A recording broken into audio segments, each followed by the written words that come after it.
lucky enough to snag myself a big bowl of freshly picked olives. Freya, what are we doing today? Olive picking.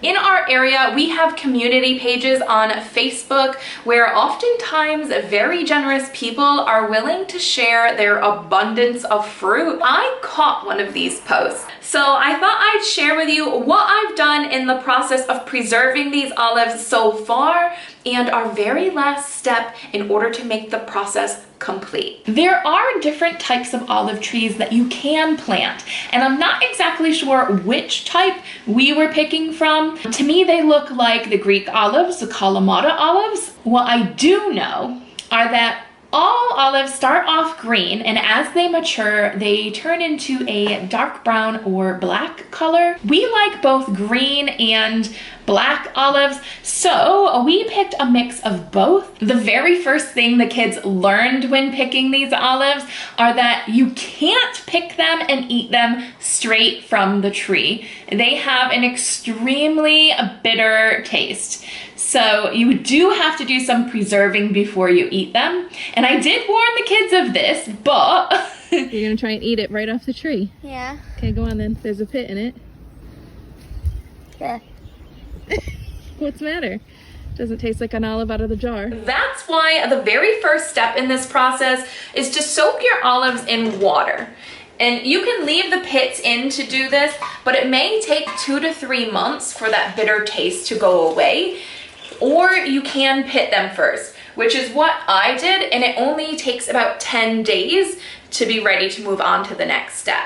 Now, pitting them is quite the tedious process, especially if you don't have one of those like handheld pitters, which I obviously didn't. I just used the side of a knife to smash the top of the olive, which split it in half and loosened up the seed, so then I was able to just easily pop that seed out. But be warned, it will stain your clothes. Make sure you wear an apron or at least an old top if you're pitting the olives.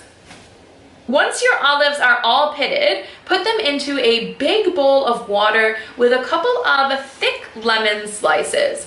Now, I actually used my stock pot to put my olives into, and that was just so I could put in enough water that they could move around a little bit and help dilute that bitter taste faster. And we're going to change this water every single day for 10 days. And you'll notice that the first couple days when you're changing that water, it will be really brown, but as you go through your 10 days, it will lighten up. After the 10 days, your olives shouldn't have that bitter taste anymore, but you will need to taste them. And if they do still have the bitterness, just do the process an extra few days until the bitterness is gone. Then you can move on to the next step. This is when you're going to make your brine. So for every 1 kilogram of olives that you have, you're going to put in 160 grams of salt. And I use pink Himalayan salt for this.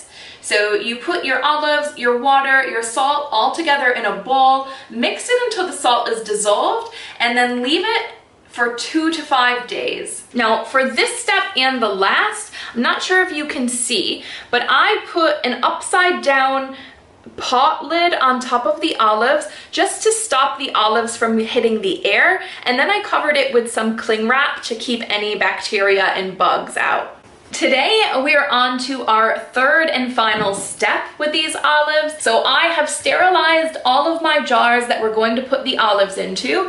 I've grabbed my olives and I have my olive oil, homegrown dried oregano, and some bay leaves. I'm just starting this step by straining out all of the olives and rinsing them off just to make sure that they're not too salty when we put them in the jars. Now I've just put a bay leaf in 4 of the jars, and then I'm going to sprinkle in a little bit of oregano.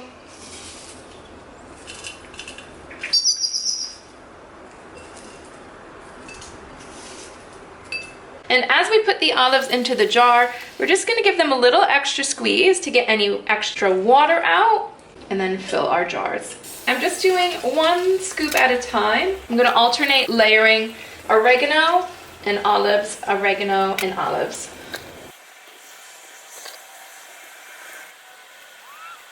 Then we'll fill up the jars with olive oil until the olives are completely submerged in the oil.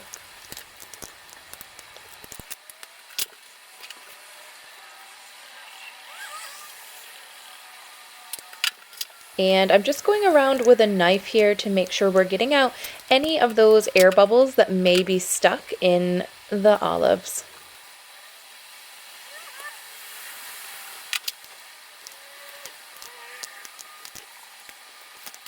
And then clean off the rims with some white vinegar on a towel and cover. There you have it. 5 gorgeously packed cans of olives preserved in herbs and olive oil. Now, you can eat them straight away, but their flavors mature over time as they rest in that olive oil and herbs.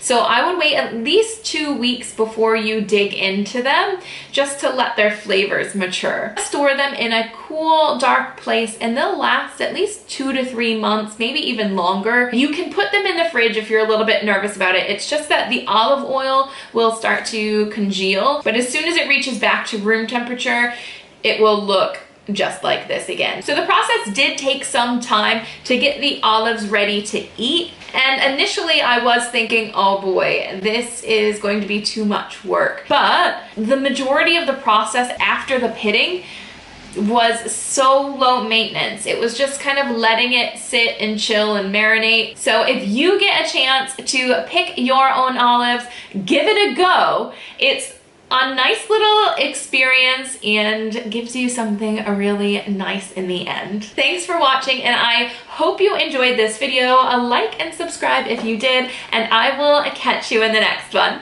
See you guys.